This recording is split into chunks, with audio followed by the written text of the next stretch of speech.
I will need for you to fill out a statement form. I don't want him arrested. I just want him to leave us alone. I know, but he had a weapon on him, and it was terrorist threats. Brandishing is not a crime with a knife. Brandishing is only a crime for a gun. Terrorist threats, though, sir. Because he said die to me and had his knife out? All that was done. The threats, everything.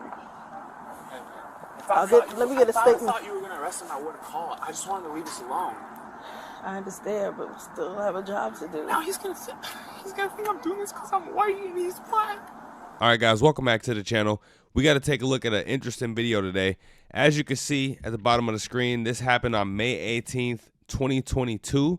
However, the contents of this video and, you know, what this video leads us to talk about is very much relevant to today and will continue to be relevant, unfortunately, for a while.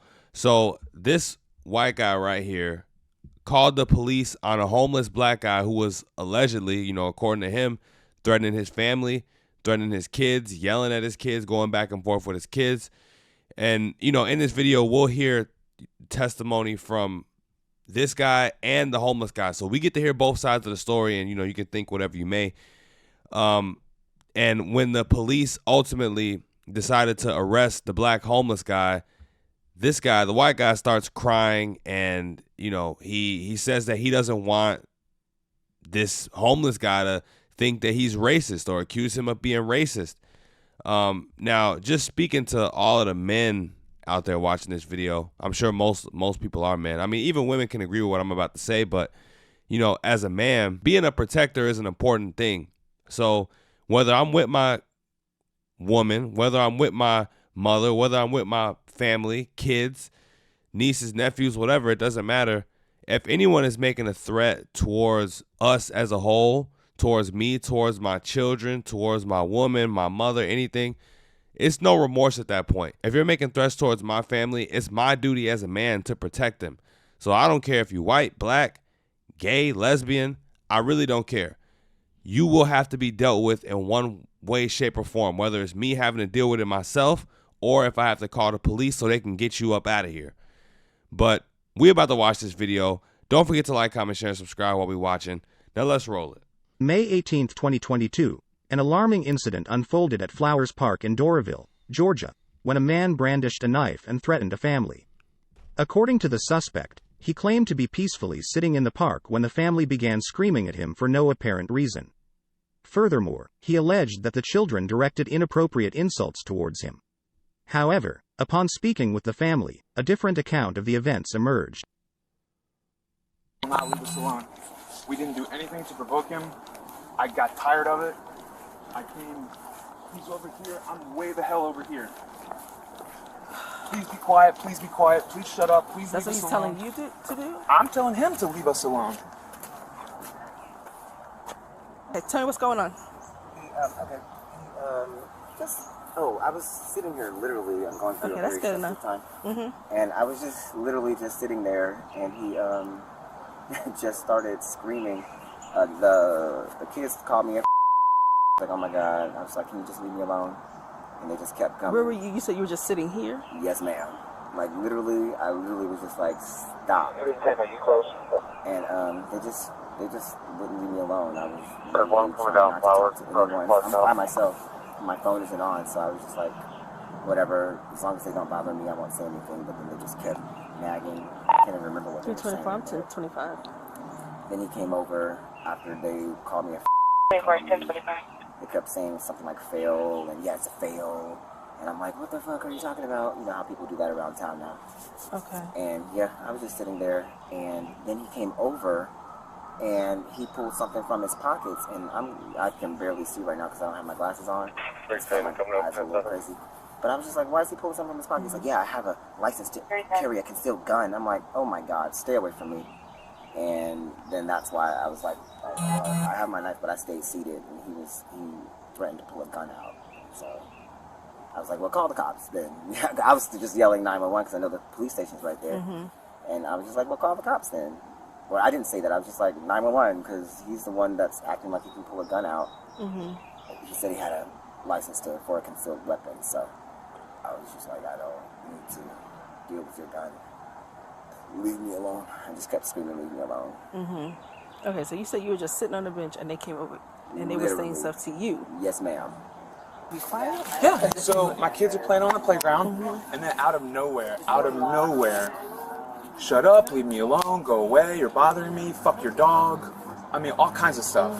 Just ignore it. I just ignore it. I tell my kids, come over here. They're uncomfortable playing on the playground. My friend, we're completely ignoring him. Yeah. Every 5 minutes, just, fuck you, leave us alone. Do I need to call the police? You're bothering me, go away. Okay, I'm just ignoring it. By like the 10th time, like, just leave us alone. Yeah. Like, I'm not bothering you. You're bothering us. We're having a conversation in a public park. Like, if you don't like it, go to the other park. Like, I'm not gonna change what my family's doing here on my fiance's birthday because you want to sleep outside right here and not be bothered. And so by that time, I'm fed up with it. So I walk over to here, right here. I mean, how much space is that? Like, leave us alone, man. Yeah, fuck you too. Like, leave us alone. We're not bothering you. Nobody said a word to you. My kids don't want to come over on the playground because of you. So he pulls out the knife. He's like, go away, go away. I'm like, no, you're not going to tell me what to do. Like, shut up, leave us alone. Pulls out the knife. A second time? No, just once. Okay. Yeah. Okay, so I have a knife too. Okay. I'm not coming closer to you. But if you pull out your knife, I'm not just going to stand here and like take it. Yeah. I didn't walk any closer to him. This guy right here was standing right next to me the whole time. He's like, it's not worth it, it's not worth it. I'm like, I know it's not. I'm not going to go actually fight him unless he charges us. He didn't charge us, but he absolutely pulled out his knife. Okay. All right, give me 1 second, okay? Okay. Brandon Wells. He was arrested and charged with simple assault and terroristic threats. Following his arrest, he was transported to the DeKalb County Jail. Let's go to the squad car, please. Okay. That way. Why is it happening? I'm being arrested? Yes. For what? I'll be with you in just 1 second. I just wanted to leave alone. But still, I will need for you to fill out a statement form. I don't want him arrested. I just want him to leave us I alone. know, but he had a weapon on him, and it was terrorist threats. Brandishing is not a crime with a knife. Brandishing is only a crime for a gun. Terroristic threats, though, sir. Because he said die to me and had his knife out. All that was done. The threats, everything. Let me get a statement. If I thought you were going to arrest him, I wouldn't call. I just wanted to leave us alone.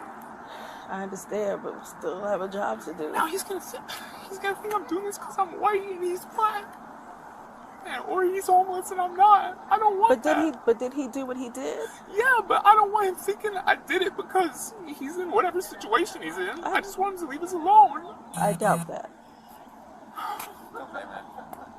I'll be right back, okay? All right, so you guys saw that. If you were to watch this video without a title giving the ending away, you probably wouldn't see that ending coming. Really came from left field.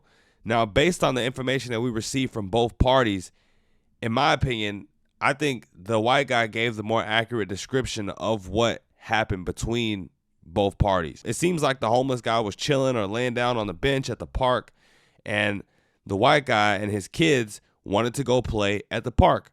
And the homeless man had some sort of issue with that. But newsflash, it's not your park, it's public property. And this guy is here celebrating his fiance's birthday. Now, I highly doubt this white guy went over to the park with his kids with the intentions to go heckle and bother this homeless guy. You never know what kids might have said or what kids may have done. The kids could have went there first, said something to the guy. You know, kids do crazy stuff like that. However, it doesn't matter who you tell the story to, the cops, me, any other person. No one is going to rationalize you, a grown man, I don't care if you're homeless or not, getting into a shouting match and yelling and getting upset over kids.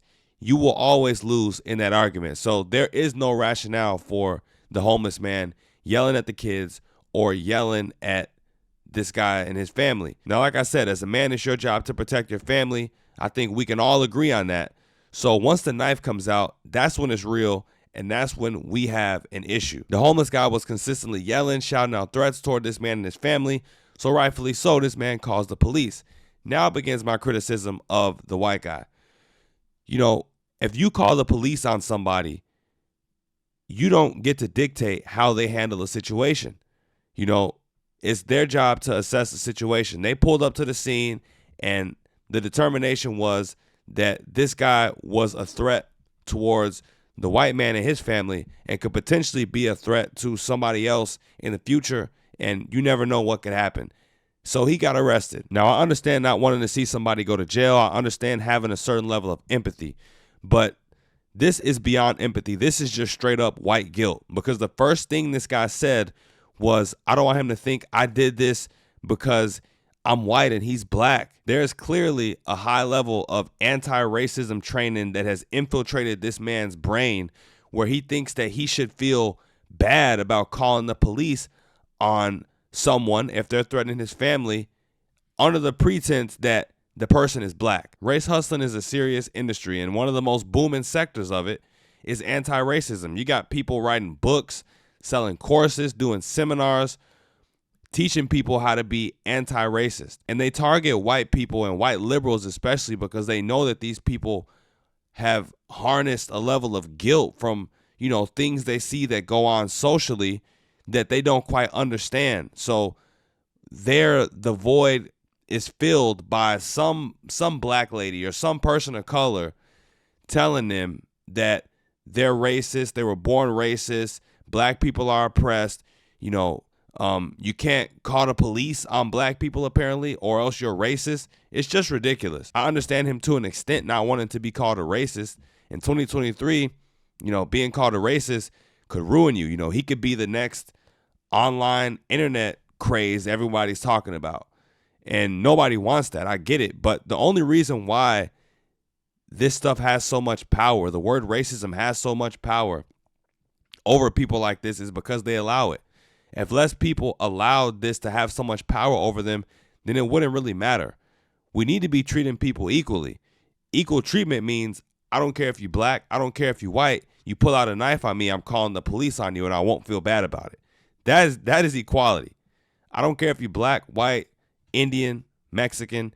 If you pull a knife out on me and my family and you yelling at us, you know, shouting threats at us, I'm calling the police. So yeah, guys, ultimately the situation was handled. Nobody was hurt, but this guy really needs his manhood checked.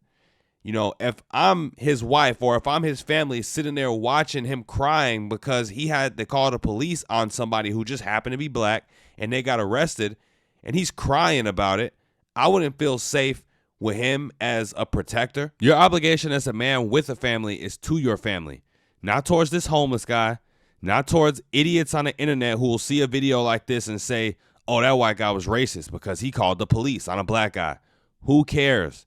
Stop worrying about what they think. Expel these thoughts of anti-racism. Just get them out of your mind, because it's not helping you. It's just turning you into cowards. Look at this. This is just cowardly behavior on display. And like I said, if I was his family watching him cry like this, I'd be very disappointed. He did a good thing. He protected his family.